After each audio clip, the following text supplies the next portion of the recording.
Christopher Nolan की नई film the Odyssey finally theatres में रिलीज हो चुकी है। क्रिस्टोफर नोलन उन चुनिंदा डायरेक्टर्स में से हैं जिनके नाम से ही मूवियां चल जाती हैं और साथ ही उन रेयर डायरेक्टर्स में से है जिनके नाम को क्वालिटी के साथ इक्वेट किया जाता है। कहते हैं अगर नोलन की फिल्म है तो बढ़िया ही होगी। तो ये जो इनकी नई फिल्म है ओडिसी, क्या इस पैरामीटर पे खड़ा उतर पाती है? इसने क्या अच्छा किया, क्या बुरा किया, क्या चीज और भी बढ़िया हो सकती थी? साथ ही वो मूवी के कौन से हिस्से थे जिसको देख के लग रहा था कि यार नोलन को अब एक हॉरर मूवी बनानी चाहिए? इन सारी चीजों को डिस्कस करेंगे इस वीडियो में, लेकिन उससे पहले अगर तुम लोग इस चैनल पे नए हो प्लीज सब्सक्राइब। ये जो ओडिसी है ये अडेप्टेशन है होमर की लिखी हुई एक एपिक पोयम का। अब एग्जैक्टली इस बुक का नहीं, होमर के एक ट्रांसलेशन का जो कि इससे अलग है। उसको ट्रांसलेट किया है एमिली विल्सन ने और उनका ट्रांसलेशन काफी कंट्रोवर्शियल है। नोलन की माने तो उन्होंने उसी बुक का यूज किया जिसके अंदर प्लॉट ये है कि ओडियस को एक वॉर के बाद अपने घर जाना है। वो वॉर बहुत ज्यादा ब्रूटल था, 10 साल तक खिंच गया, फिर भी उसका कोई नतीजा नहीं निकला। एंड में आके ओडियस के दिमाग पे एक आइडिया आता है, वही ट्रोजन वॉर वाला। एक लकड़ी का घोड़ा बनाया जाता है, कुछ लोग उसके अंदर छुप जाते हैं, कासल के अंदर जाना, रात होना और बाकी कहानी तुम जानते हो। तो इस वॉर के बाद जब ओडिसियस घर जा रहा था उसको घर पहुंचने में 10 साल लग गए। इतना ज्यादा टाइम क्यों लग गया, बीच में उसके साथ क्या क्या हुआ, उसके साथ जो आदमी निकले थे उनका क्या हुआ, इन सभी चीजों को हम इस मूवी में देखते हैं। इन्हीं सारे इवेंट्स के साथ मूवी ओडिसियस के वाइफ और उसके बेटे पे भी फोकस करती है। इन 10 सालों में उसके किंगडम में क्या हुआ, कैसे कुछ लोग उसकी वाइफ से शादी करके उस जगह का राजा बनना चाहते हैं। काफी इंटरेस्टिंग और एडवेंचरस स्टोरी है। इंडिया में जब इसका प्रीमियर हुआ था तो कास्ट और डायरेक्टर ने कुछ इंटरव्यूअर्स को इंटरव्यू दिया था, जिसके मैंने कुछ देखे भी। वहां पे इंटरव्यू बार बार उनसे सवाल पूछ रहे थे कि आपकी बाकी फिल्में का स्क्रीन प्ले काफी ज्यादा अलग होता है, उसमें एक नोलन टच होता है, पर जो ओडिसी है वो काफी स्ट्रेट फॉरवर्ड है। जिसको सुन के मेरी मूवी को लेकर एक्सपेक्टेशंस बदल गई थी। मुझे लगा था काफी स्ट्रेट फॉरवर्ड स्टोरी होगी जो बिल्कुल लीनियर स्क्रीन प्ले चलेगा, पर मूवी वैसा है नहीं। इसका स्क्रीन प्ले प्रीटी मच वैसा ही है जैसे क्रिस्टोफर साहब लिखते हैं। एक कहानी के अंदर काफी सारी टाइमलाइंस होगी, उसको आगे पीछे करके दिखाएंगे और इंटरेस्टिंग वे में। वही इस मूवी के अंदर होता है। और एक चीज ने मुझे काफी ज्यादा इंप्रेस किया, जैसे इन्होंने अलग अलग इवेंट्स को जोड़ा है। जैसे कि मूवी प्रेजेंट टाइम में चालू होती है जहां पे लगभग 10 साल बीत चुके हैं। अब ओडिसियस का बेटा बड़ा हो चुका है, वो अपने पापा के बारे में पूछता है, तो हम पहुंच जाते हैं उसके पापा के पास प्रेजेंट टाइम में। वहां पे कोई उससे पूछता है कि तुम हो कौन, तुम्हारे लोग कहाँ गए, तुम यहाँ कैसे पहुंचे। फिर वो बताता है कि मेरे साथ हुआ क्या था, मैंने कौन सी वॉर लड़ी थी। फिर हम वहां पहुंच जाते हैं, वहां वो फिर से बात करता है कि मेरा कोई बेटा है, तो हम फिर प्रेजेंट टाइम में आ जाते हैं। ऐसे जुड़े हुए इवेंट्स को देखना स्क्रीन पे काफी बढ़िया लग रहा था। चीजें इंटरेस्टिंग लग रही थी, सीन्स के बीच में जो जंप्स है वो अब्रप्ट नहीं लग रहे थे। इसके वजह से हुआ क्या था कि ये मूवी करीबन 3 घंटे लंबी है, पर फिर भी टाइम फील ही नहीं होता, बल्कि इसके उल्टा लगता है कि हमने बहुत कम देखा है, अभी भी काफी कुछ देखना बाकी है। जब तुम मूवी छोड़ के निकलोगे तुम्हें महसूस होगा कि यार बस इतना ही, काफी कम नहीं दिखा दिया, पर असल में बहुत सारी चीजें दिखा देते हैं वो। और इनके स्क्रीन प्ले के अंदर एक बहुत अजीब चीज लगी, डायलॉग। नॉर्मली क्रिस्टोफर नोलन की जो मूवीज होती है उसमें डायलॉग की बहुत शिकायत होती है कि जो बैकग्राउंड म्यूजिक है इतना ज्यादा लाउड होता है कि जो डायलॉग्स कैरेक्टर बोल रहा है वो सुनाई नहीं देता।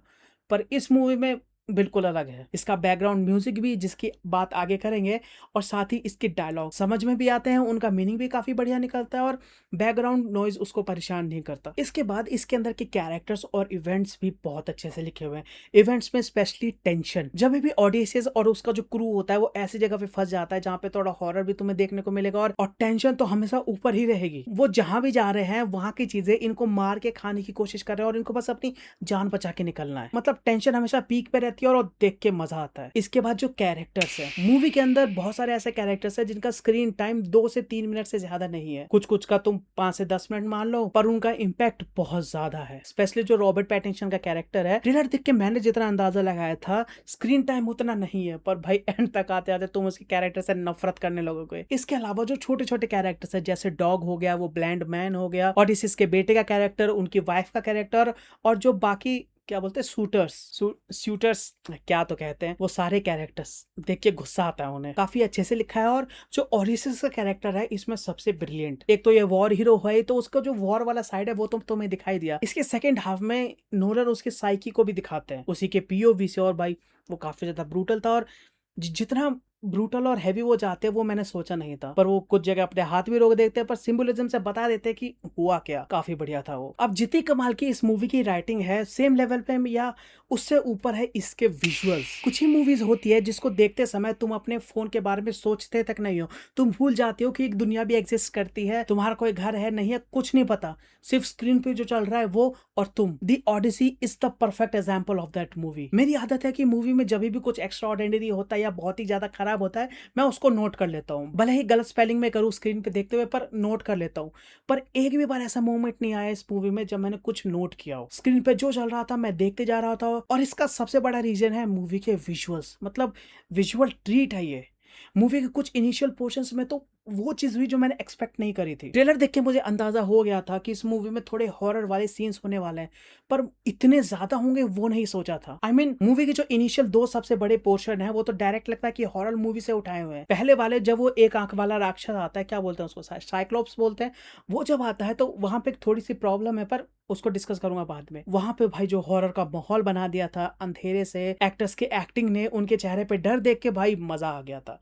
लेकिन सबसे इफेक्टिव था जब वो लोग हेल में जाते हैं, लैंड ऑफ द डेड, वहां पे जो डेड सोल्स हैं उनको बुलाया जाता है, उससे बात करते हैं, भाई बहुत टेरिफाइंग था। लेकिन मुझे लग रहा था कि अब इससे डरावना वो क्या ही कर देंगे, पर फिर मूवी आगे बढ़ती है और वो एक ऐसे आइलैंड पे पहुंचते हैं जहां मिलते हैं उनको जायंट्स। वो ट्रेलर में सीन देखा ही होगा जहां पे वो बहुत बड़े आर्मर वाले आदमी आ जाते हैं और इनको स्लॉटर करने लगते हैं। वो चीज तो ऑलरेडी उतनी खतरनाक लग रही थी देखने में, वहां पे जो बाकी एलिमेंट्स भी आ जाते हैं भाई, मूवी देखोगे पता चलेगा बहुत डरावना था। लेकिन यहां भी मूवी नहीं रुकती, पता है। इसके बाद ये लोग एक पॉइंट और आगे जाते हैं जहां पे ये लोग इंट्रोड्यूस करते हैं एक विच, और वो जो चीजें करती हैं इस फिल्म के अंदर, बाप रे। सही में कुछ कुछ जगहों पे तो भाई नोलन पूरा नहीं दिखाया, पर इतने आगे चले गए थे कि बढ़िया लग रहा था। लेकिन देखने में उस विच वाले पोर्शन को देखकर तो तुम डेफिनेटली कह दोगे कि भाई नोलन साहब ने इसमें सीजीआई वीएफएक्स का यूज जरूर किया है। अगर नहीं भी किया तो भाई देखना पड़ेगा कि इसको बनाया कैसे। दी ऑडिसी को मैंने इंग्लिश में और एक नॉर्मल थिएटर में देखा, तो वो जो आईमैक्स वाली जो मार्केटिंग इतनी ज्यादा चल रही है मेरे किस काम की। इस थिएटर के अंदर तो ज्यादा कुछ फर्क दिखा नहीं, तो इसके वजह से मैं वो आईमैक्स वाली कुछ बात कर ही नहीं सकता। अगर तुम में से किसी ने आईमैक्स में देखा हो तो नीचे कमेंट्स में जरूर बताना। इस मूवी का जो बैकग्राउंड म्यूजिक है वो मेरी उम्मीद से बहुत बहुत ही ज्यादा अलग है, क्योंकि जो नॉर्मल नॉर्मल की मूवीज तुम देखोगे वहां पे मूवी के स्टार्टिंग से लेकर एंड तक बीच बीच में कुछ स्पेशल जगह होंगी जहां मिस हो जाएगा, नहीं तो पूरी समय बैकग्राउंड म्यूजिक ऑन ही रहता है। उसका प्रेजेंस इतना ज्यादा हैवी होता है कि तुम हमेशा नोटिस करोगे कि बैकग्राउंड में गाना बज रहा है, कुछ भी सटल नहीं होता, ऑन द फेस होता है। कई बार तो डायलॉग्स तक तुम्हें सुनाई नहीं देते, पर ये मूवी उससे मतलब बहुत ही ज्यादा अलग है। स्पेशली जो इसका बैकग्राउंड म्यूजिक है वो कोई नॉर्मल साउंड नहीं है, बहुत ही डिफरेंट साउंड तुम्हें इसके अंदर देखने को मिलेंगे, और ऐसे तरीके से देखने को मिलेंगे जो शायद तुमने पहले कभी सुने नहीं होंगे। मैंने तो नहीं सुने थे। और स्पेशली मैं ये बात इसलिए भी बोल रहा हूँ क्योंकि मूवी उनको बहुत अलग अलग तरीकों से भी यूज करती है। जो मूवी के अंदर हैवी साउंड्स होते हैं, स्पेशली ड्रामा वाले में या कई इंटेंस सीन में, वो कई कई जगह में तुम्हें देखने को मिलेंगे, बाकी जगहों पे बहुत डिफरेंट।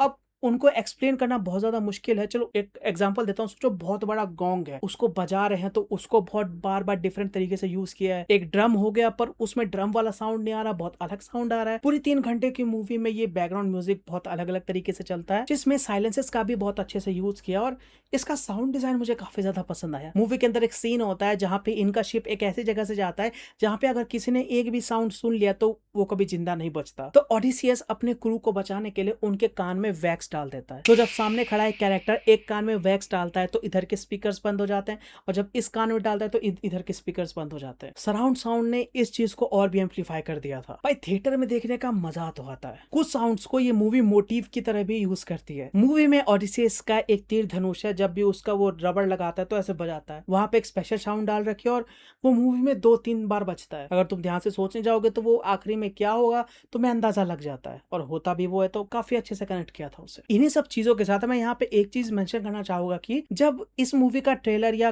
कुछ चीजें अनाउंस हुई थी तो बहुत बड़ा आउटरीच हुआ था, लेकिन भाई जितनी भी वो आउटरीच वाली चीजें थी वो मूवी के अंदर 2 से 3 ज्यादा 5 मिनट से ज्यादा है ही नहीं। हेलन का कैरेक्टर ले लो, बाकी सारे कास्टिंग ले लो, वो सब छोड़ो, जो मेन कैरेक्टर्स हैं उनमें से भी कुछ का रोल ज्यादा है ही नहीं। ज्यादा 15, ज्यादा से ज्यादा इस 3 घंटे की मूवी में 15 मिनट का रोल बस। सही बताओ तो उस कास्टिंग की वजह से मूवी जो कहना चाहती थी वो चेंज नहीं होता, तो मुझे तो कोई फर्क नहीं पड़ा। क्या तुम्हारे भी थॉट्स ऐसे थे? नीचे कमेंट्स में जरूर बताना। बाकी मूवी की एक्टिंग वगैरह भी बहुत अच्छी थी। अब बात कर लेते हैं मूवी के थोड़े प्रॉब्लम्स की, जिसमें सबसे बड़ी प्रॉब्लम प्रॉब्लम जो लगी मुझे इस मूवी में वो थी इसके एक्शन सीक्वेंसेस में, स्पेशली जो कॉम्बैट वाले थे। और मेरी स्पेशली प्रॉब्लम है इसके बो एंड एरो वाले सीन्स में।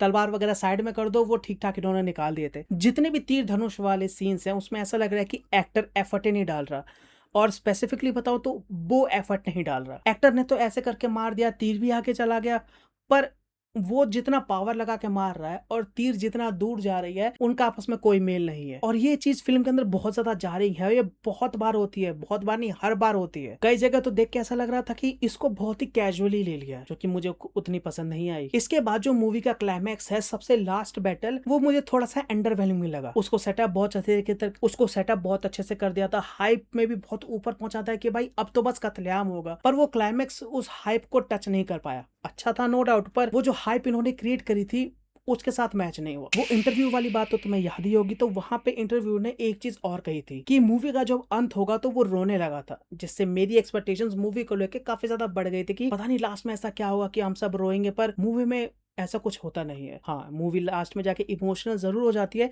पर इतनी ज्यादा नहीं कि तुम रोने ही लगोगे, जैसा उस इंटरव्यू ने कहा था। तो तुम ऐसा कुछ सोच के मत चले जाना, बट नहीं तो लास्ट में डिसअपॉइंट होके निकलोगे। इसी से मेरा अगला पॉइंट आता है कि मूवी के अंदर इमोशन की थोड़ी कमी है। ऐसा लग रहा था कि एक्टर्स के अंदर इमोशन है, वो अच्छे से पोर्ट्रे भी कर पा रहे हैं, पर किसी ना किसी वजह से वो ट्रांसलेट होके मुझे फील नहीं हो रही है। वहां पे जो वाइफ है वो अपने हस्बैंड के लिए रो रही है, प्रजा अपने राजा के लिए रो रहा है, बेटा अपने बाप के लिए, पर वो चीज मैं फील नहीं कर पा रहा हूँ।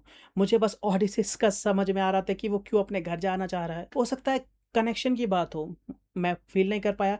अगर तुम में से कोई फील कर पाया तो नीचे कमेंट्स में जरूर बताना। मेरे हिसाब से तो वो लास्ट वाला इमोशन काम ही नहीं करता। हाँ ठीक है, पहुंच गया, खुशी हो गई और बस खत्म। अब इतनी सारी अच्छी और कुछ प्रॉब्लम्स गिनाने के बाद भी कुछ पोर्शन ऐसा होगा लोगों का जिसको ये मूवी उतनी पसंद नहीं आएगी, और इसके पीछे का रीजन भी मैं तुम्हें बता देता हूँ। एक्सपेक्टेशंस। नोलन का नाम अगर किसी मूवी के साथ जुड़ा है तो भाई लोगों की एक्सपेक्टेशंस आसमान छू जाती है कि पता नहीं वो एक सिंपल सा इंसान क्या ही बना देगा जिसको देख के बस तुम हक्के बक्के रह जाओगे, हिप्नोटाइज हो जाओगे। तो अपने एक्सपेक्टेशंस को थोड़ा संभाल के चलना, थोड़ा कंट्रोल में लेके चलना। देखने को तुम्हें सिनेमा ही मिलेगा, पर एक्सपेक्टेशंस इतना भी मत लगा लेना कि जो भी स्क्रीन पे दिख रहा है तुम उससे खुश ना रहो। दैट बीइंग सेड, ओवरऑल कहूँ तो ओडेसी एक बहुत ही बढ़िया फिल्म है। स्क्रीन पे काफी अच्छे से लिखा हुआ है, कैरेक्टर्स को बहुत अच्छे से क्रिएट किया गया, और विजुअल्स तो कमाल के हैं ही। कई जगह तो ऐसा लगता है कि हम कोई हॉरर मूवी देख रहे हैं, और ओवरऑल मूवी काफी बढ़िया है। 3 घंटे के होने के बाद भी तुम्हें पता नहीं चलता कि कब मूवी शुरू हुई और कब खत्म हो गई। तो इससे इतनी ज्यादा भी एक्सपेक्टेशंस मत निकाल लेना कि भाई तुम्हें भगवान ही वो दिखा देगा। वो एक सिंपल और इसी की कहानी दिखाएगा जिसको अपने घर वापस जाना है। इस पॉइंट को अगर दिमाग में रखोगे तो बहुत ही अच्छी फिल्म है ये।